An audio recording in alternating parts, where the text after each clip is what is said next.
Hi, my name is Kimberly Cook, and here's my presentation on group practice. So, what is group practice? Group practice is a professional who specializes in facilitating and overseeing group based interventions.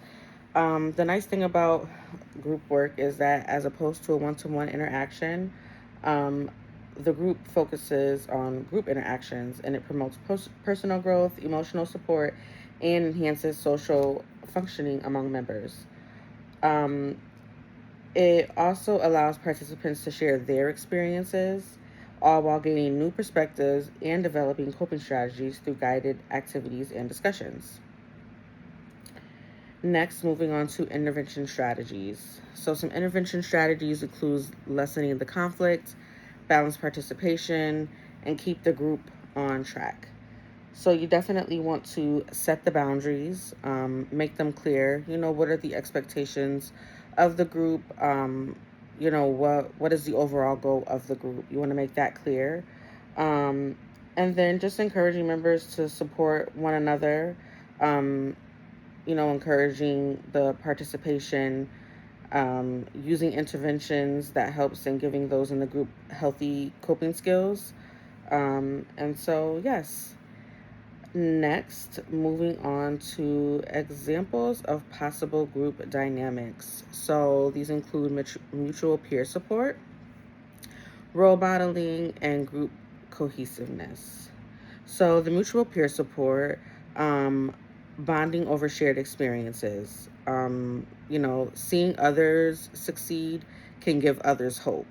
If you're in a group setting and, both of you are struggling with the same thing or have struggled with the same thing, being able to see somebody have that success and resilience gives the next person hope and letting them know and seeing that, wow, okay, that could be me as well. Role modeling. So those in later stages of recovery showcase healthy coping mechanisms. Individuals look at this and they apply it to their own lives. Next, group cohesiveness. Unity and safety forms within the group. So having this trust encourages vulnerability, which is crucial for processing trauma. Next, addressing or possible issues. So we have trust and confidentiality, dominating behaviors, and a readiness to change. So when it comes to, trust issues within a group setting, it is hard in the beginning to establish trust and throughout because, some people are very timid and sharing their experiences. And that's just due to fear of someone sharing what is talked about in the group. And that's why it's very important, I think, to establish that in the beginning, like what is shared here stays here. We can't control anything that anybody does outside of the group, but everyone should have that mutual respect and understanding that, what is shared in the group stays in the group. Next, dominating behaviors. Certain people may dominate the topics and the conversations. I think you always have that one person or those couple of people, who they've been through it all. Maybe they feel like they know it all. And it could be very intimidating for some people.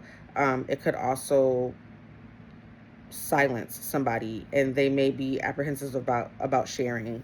Their experience and the things that they have been through. So it's just nice to just set the tone and just make sure that everybody just remembers that they're all here for possibly the same thing. Like they're all here, to make their lives better. And then a readiness to change.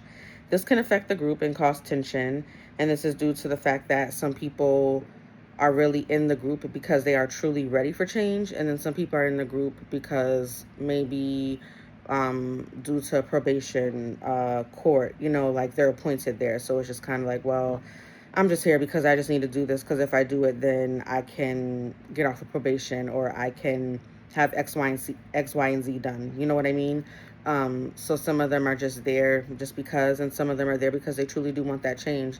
And again, that can be hard in a group setting because if I'm really there because I want to change, but then we have people who could care less, well, then when they're coming into the group, they're not going to be that involved in it. And it just can create tension and just, make things a little bit funky. So, those are some possible issues when it comes to group settings. Lastly, addressing issues, setting clear norms, addressing biases, and creating clear guidelines. So, again, setting clear norms and the expectations up front.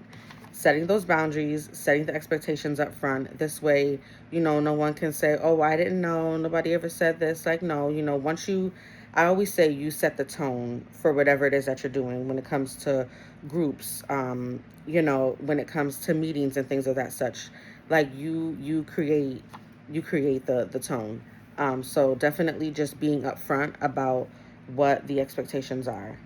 Um, Next, addressing biases by helping members realize that their challenges are mostly structural and that they can get through the challenges. The challenges do not define them. And lastly, creating clear guidelines around agency limits, mandated reporting, and external intervention. This builds safety, which is needed in members to make informal decisions about what to share. And this completes my presentation on group practice. Thank you.